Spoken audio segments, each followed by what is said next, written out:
Hey everyone, it is Chala. Happy Tuesday everyone. It is Tea Time with Chala. I am the CEO and founder of The Repositioning Expert. I tried to get in a run, a workout. I was literally fused to my Zoom again, fused to my chair.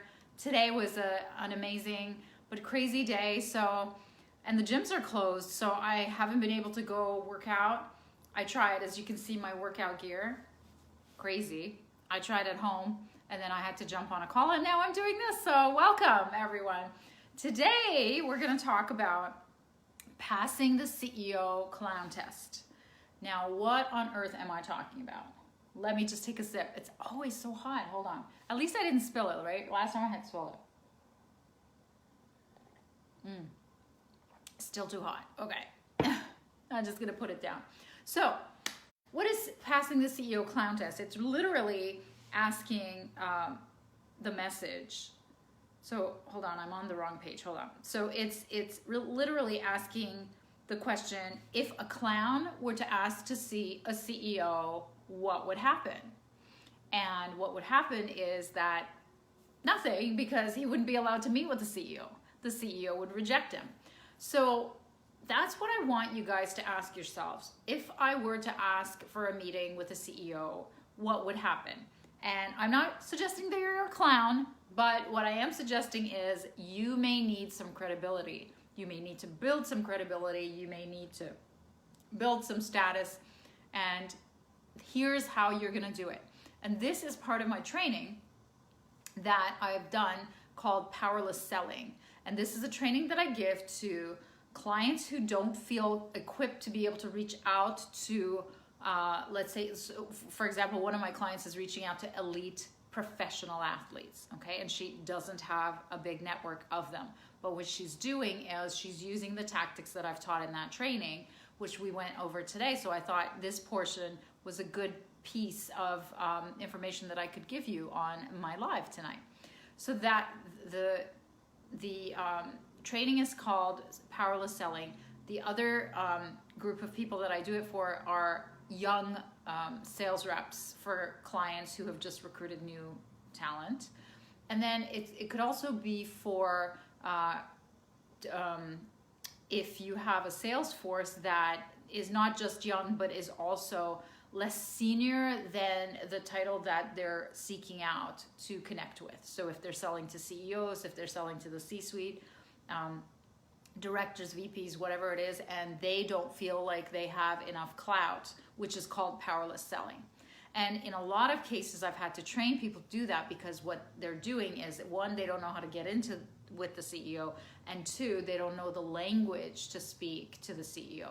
So in that training, that's what I taught, and this is just one portion of it, is how do you build a credibility to be able to get into a meeting with the CEO so that they're never going to cancel on you, they're never going to ghost you, because as I always say, nobody ever cancels a meeting with Sheryl Sandberg, or nobody ever cancels a meeting with Jeff Bezos, right? So that's what I want for you. So now, you're not a celebrity, you're not a billionaire, maybe you are, I don't know. But if you're like me, like a regular business owner, here's what I want you to do. Here's how you build your status. The first thing is you start on LinkedIn, because that's the world of LinkedIn. That's the world of business. You start by blogging about their pain, blogging about to a specific industry about their pain. Remember the whole super niche, and I talk about it. I teach it everywhere. If you haven't seen my stuff, come join me. There's a 90-minute version of this training on the 20th of this month, and then there's a whole live launch that's coming up in November, and I'm going to tell you all about how to sign up for all those things. But you first start with blogging on LinkedIn. Post on LinkedIn. Then I want you to, of course, have a list. Some coaching programs call it the list of 100, the Dream 100 list. Whoever's your target or your target client, I want you to follow them, share their content or their company's content, comment on it, nurture them, have a relationship with them, DM them, congratulating them, like start to have an online conversation with them. Now, this is for the stuff that's offline. Now, I realize that a lot of stuff here in Canada, at least, we've gone back a step to stage 2. and things are still frozen, like the restaurants are canceled, oh, my gym is closed, so all of those things. But in real life, when life goes back, and I don't know, you may still be even able to do this, but you can volunteer at their association. So if they belong to an industry and they belong to a governing body of an association or organization, volunteer there. I have clients who have done that and have just gotten business straight from their role as whatever membership or whatever person that they volunteered. You don't even have to be on the board, but if you can, it gets you to the same level as they are. But just start by volunteering at their association. Now, how about volunteering at their charity? One of my clients, we were trying to get into a really, huge high-tech company. I think it was like either Google or Facebook, their local office in that city. And what she did is we looked at we knew who the person was that she was trying to get a meeting with, and we looked at all of their social media feed, and the person was in love with animals. She was on, several boards of charities for animal, protecting against animal cruelty, for fighting for animal rights. And so she used what she did, which was to make onesies, and she made it for her pets, which that wasn't her business, but she created a gift for her and was able to get the meeting. So volunteer at their charity, be aware of what they are pursuing, what they like. I mean, it almost sounds like it's stalking, and it kind of is, but it works. Invite to do interviews. So we have, part of our marketing is we have something called the interview series, right? So it's called interview marketing. And this was even before podcasts were happening. We were doing this with my clients. We would either interview our prospects, like journalistic written interviews for the publication of the association, or for our own social media, or for their social media, and we would share it. It was just like podcasts, but it's just interviews. So it could be on YouTube, now it's on Zoom. It could just be written, or it could be just audio. And you would meet all sorts of prospects that way. So that's one way. It's called interview marketing. So go ahead and invite them to an interview series.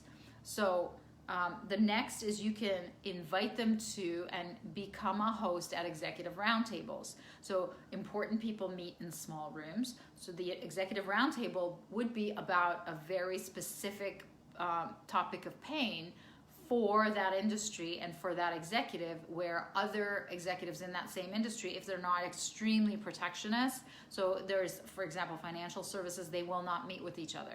But there are other industries that will meet with each other, or you can invite cross sections of different industries of the same level. They always have to be the same level. And if they're intrigued enough with the level of people that are in the room and the caliber of the other brands that are in the room, and the topic, of course, has to be painful and costly enough for them to get their CEO selves out of their office and to give you their time, their very valuable time. And it could be on Zoom or it could be in person. So invite them to an executive roundtable that is around the topic of pain. So by virtue of doing the executive roundtable, you've just positioned yourself as an expert because you're putting this thing on. You are gathering all these high-level people, so you have that clout, but you're also organizing this conversation around the topic of pain. So these work beautifully. Executive roundtables built my business in the US. I didn't know a single, even dog, I always joke, I did not know any single person, and I built one by one by one, I built an entire community across the entire country that I'm not allowed to enter anymore. But nevertheless, all of my business continues, and it is all in the US.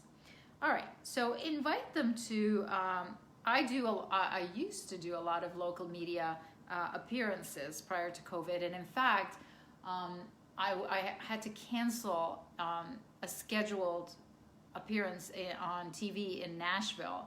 I had even lined up a local shelter because part of my segment was a dog, to bring a dog. So a local shelter was going to bring on the air for adoption as part of my segment, a dog.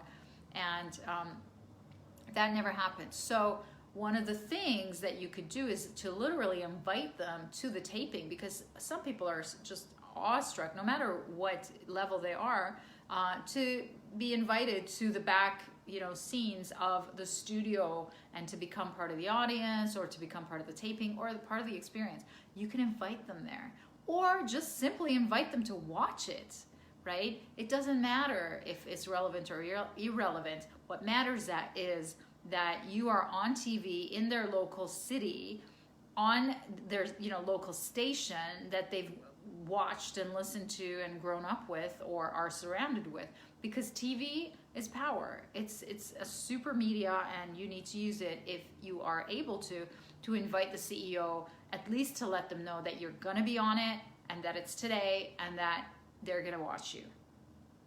Now you can help the CEO see you as more of a celebrity if you invite them to something called, what I do is conference coaching. So imagine where their industry, the CEO's own industry, is hosting a conference, and you have a conference coaching corner or a booth where all the people at the conference are coming, signing up on the spot for laser coaching for whatever the topic is, and you're the coach for the conference. I've done this multiple times, and this it's not that the CEO is going to come and be coached on the floor in the conference. No, but it gives you credibility. It makes them see you as the thought leader, as the expert in that whole industry, because why else are you the one that's coaching and not anybody else, right? The other thing I invite CEOs to is when I'm speaking at the conference. So imagine I am a CEO in a industry that you're targeting. So what I want is for you to invite that CEO and say, and it could be a completely cold prospect, and say, you know what, I'm speaking at your conference, which either he's going there, he's gone there in the past, or he's heard about it because it's his industry. And how amazing is it that you're speaking at that conference? So invite them to the conference that you're speaking to, any event that you're speaking to, as long as it's about their pain and it's in their industry. So they're gonna know you are an expert in their industry. You work with those kinds of people and solve the same problem that exists in the industry that they're themselves experiencing. Of course, invite them to read your books. Of course, you have to write books before you can invite them to write or to read them, but writing books has never been easier. KDP, Kindle Digital Publishing, you can publish it in 24 hours and format it yourself, and you can order your book for $2 for one printed copy if it's a printed version. The digital version, it's immediately 24 hours it's available. I've launched many products, many books that way. I've written 4. So 2 of them are digital, and they were launched in less than 2 weeks.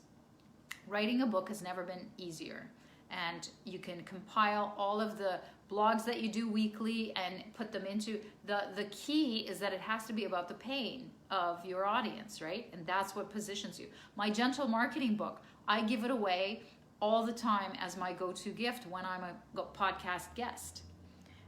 Speaking of podcasts, here's another way that you can pass the clown test with the CEO, that you're not a clown and that you're an actual celebrity, is to have a podcast and then to invite them to guest on the podcast. Because Lord knows, a lot of CEOs love to talk about themselves, their company. They're still looking for that exposure, and they themselves are looking to further their career, their visibility, their brand, and so on. So why don't you have a podcast that appeals to their industry, that targets their industry, talks about their industry problems, has industry guests on it, so that they themselves could be a bragging right to be on your podcast. And once you have done all these things, my friends, that's when you pass the CEO clown test. The CEO will no longer see you as a clown, and no disrespect to any clowns, especially now that there's not going to be Halloween, there's not going to be any clowns. So don't let the clown be you, so that when you're asking for a meeting with the CEO, that you can pass the clown test, because you're not a clown, because you have all of these credentials, all of these amazing things that you're doing that make you stand out in the market, position you as an expert, make you look like a thought leader, and have something to say to them so that they've seen your name over and over and over and over and over again. And I'll give you an example of how I've been passing the clown test with my clients, which are you guys. I recently got a high-level VIP client last week because we've simply reached out to her so many times because I'm doing so many new trainings, so many new launches, so many live streams. I've got so many projects that are happening that she caught one that I did 2 months ago. She caught only the top of it, like the beginning of it. And then she dropped out because it's 9 days. And then we were able to reach out to her again. She didn't come to the second one. We reached out to her again for this new live-webinar that we're doing on October the 20th. And that's when she booked as a guest to be a podcast guest. And after we had a conversation, which we had a prior conversation before, I always set up 2 meetings with my podcast guests. 1, they have to set up a meeting to talk to me about the podcast. And 2, we have the actual taping of the podcast. So in the pre-meeting, we discussed her business. And I have known her for over a year. We were in the same media training program together. Lovely, lovely woman. And, I had no idea that she was in need until we reached out, because we continue to do thought leadership training. We continue to do platform skills of visibility and outreach, and over and over and over and over again. And now we're working together. And how excited is she, and how excited am I? So that's what I want to tell you is it's all about, remember, the multiple touches, but the multiple touches have to position you as an expert and a thought leader on a platform so you can pass the clown test. All right, guys? So let me introduce you to the new 5-day plus 4 bonus trainings. New training that I have starting November the 19th. It is called the B2B Super Niche Masterclass. This is where we're going to talk about how to uncover that gap in the market and to position yourself into that very tiny super niche so that you can get incremental sales on top of what you're already making without buying a single new widget, single new equipment, or hiring a single new person. And it's called the B2B Super Niche Masterclass. It's going to be starting November the 16th. It's 20 minutes a day for 5 days with bonus days added at the end. And you can register at repositioner.com/superniche. One word. Super like Superman, niche like niche. I don't know, you guys in the US call it niche. So thank you, everyone. This is my tea. I had toyed with doing some more exercise, but I live in a condo, so like everyone can see me, and I never close my drapes, so because I'm always in my room. So I don't think I'm gonna do it, but I'm gonna enjoy this cup of tea and maybe hit the shower and then read a book. I hope you guys are having a good night, and we'll see you next Tuesday, and take care. All the best, everyone.